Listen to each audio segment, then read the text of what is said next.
I recently upgraded from an RX 6600 to an RTX 5060 Ti, and like most people, I expected the biggest difference to be gaming performance. Getting more FPS with higher settings and smoother overall gameplay was kind of a given, but after using it every day just for the past few months, I've realized that this wasn't actually the most important part of the upgrade. Some of the biggest improvements have had very little to do with gaming performance at all, so I wanted to talk about what actually improved and why this has become one of the best upgrades I've made in years. Now, don't get me wrong, the gaming performance increase was exactly how I expected it would be. Higher frame rates, better latency, and having a much more enjoyable experience in practically every single title was really nice. And instead of constantly thinking about whether a game would fit inside 8 gigs of VRAM and needing to lower my settings to compensate, everything just became effortless. There was definitely a noticeable jump across the board coming from the 6600, but even just after a few weeks of using the new card, that wasn't really something I found myself thinking about too much anymore.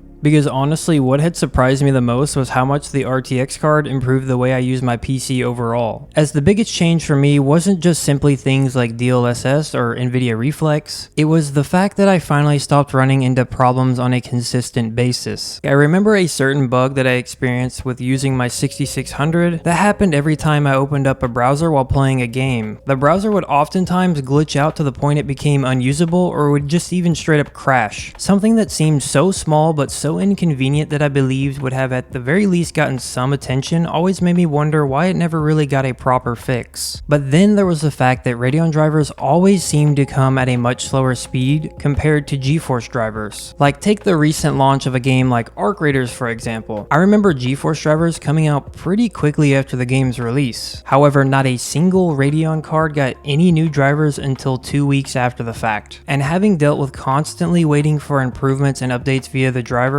along with the issues like the browser bug was pretty frustrating to say the least. And so when the time came to either getting a 5060 Ti or the 9060 XT, I just asked myself, did I want another AMD card to save just a little bit of money, or did I finally want to stop dealing with problems that I kept having? And since I've made this decision, I've honestly just stopped running into stuff like that. No weird drops in performance, no more worrying about what texture settings I am using, everything just feels like a smoother experience overall. Having options like DLSS is obviously much better since there is still a lot more going for it compared to FSR, and I will say that NVIDIA's Reflex is also just a little better from what I could tell compared to Radeon Anti-Lag, but finally having driver updates that come out much more consistently and faster than Radeon drivers ever did is what I would say is much nicer. So yeah, performance wise, I'd say it's a pretty big leap coming from the 6600. Whenever I bought my RX 6600 back in 2022, which a lot of you might already know was probably one of the worst times to buy a GPU,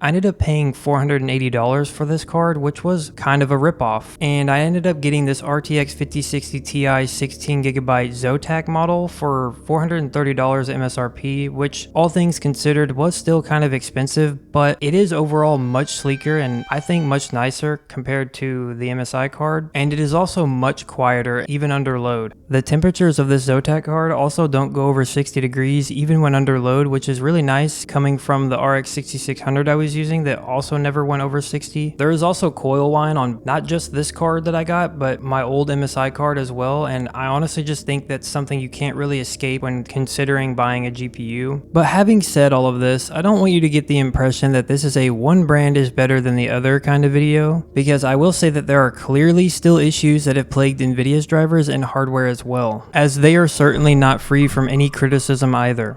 But at least for me, this upgrade has just ended up being one of those situations where the improvements ended up being far more beneficial than just raw specs alone. And the day-to-day experience with my setup actually feeling a lot more cohesive than it did before was something that I could really appreciate. Because honestly, dealing with less friction, fewer issues, and a smoother feeling setup overall is what made it truly worth it. And yeah, I might have went into this expecting more FPS and maybe better driver support on day one, but after realizing the benefits of more stability and consistency, even just beyond gaming, has mattered way more than any single boost in performance. And that alone has made this one of the best upgrades that I think I could have made in a long time. But anyway, that's pretty much about it. Thanks for watching as always, and I will see you all in the next one.